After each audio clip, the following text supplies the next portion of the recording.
বসেন। ওখানে বসলেন কেন? উপরে বসেন। আরে উপরে বসলেন কেন? নিচে বসেন।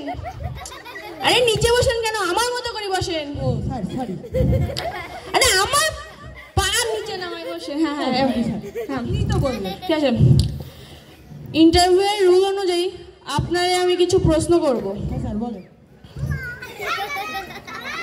বাংলাদেশের জাতীয় কবির নাম কি? কাজী নজরুল ইসলাম। হ্যাঁ, বাংলাদেশের মুক্তিযুদ্ধ হয়েছিল কত সালে? স্যার 1971 সালে।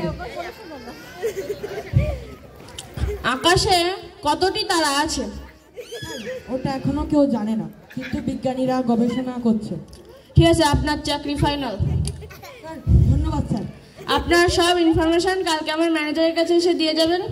আপনি এখন আসতে পারেন। ঠিক আছে স্যার, টাটা বাই বাই।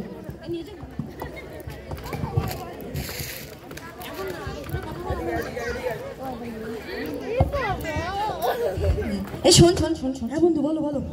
শোন, ওই ম্যানেজার তোর কি কি প্রশ্ন করিস একটুখানি উত্তরগুলো একটু বললে, আমি তো কিছু পারবার না। প্রথমে বলবি কাজী নজরুল ইসলাম। প্রথমে বলবো কাজী নজরুল ইসলাম। তারপরে বলবি 1971 সাল। তারপরে বলবো 1971 সাল। আর তারপরে বলবি আনুমানিক বিজ্ঞানীরা গবেষণা করছে, এটা এখনো কেউ জানে না। ঠিক আছে দোস্ত, থ্যাংক ইউ।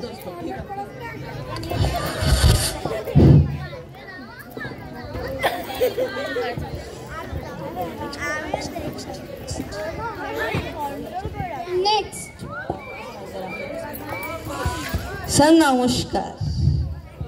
হ্যাঁ স্যার।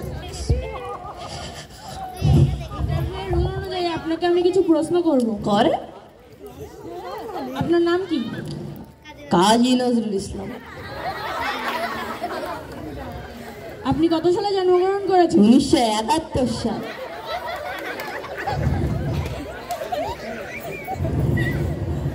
আপনি কি পাগল হয়ে গেছেন?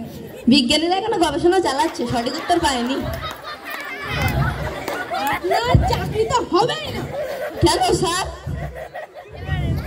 আপনি 1971 সালে জন্মগ্রহণ করে এখনো বেঁচে আছেন কেন? তাই একটু আগে যে ছিল তার 1971 সাল উত্তর আমার ভুল হলো। আরে না না স্যার, শোনেন তো কথাটা।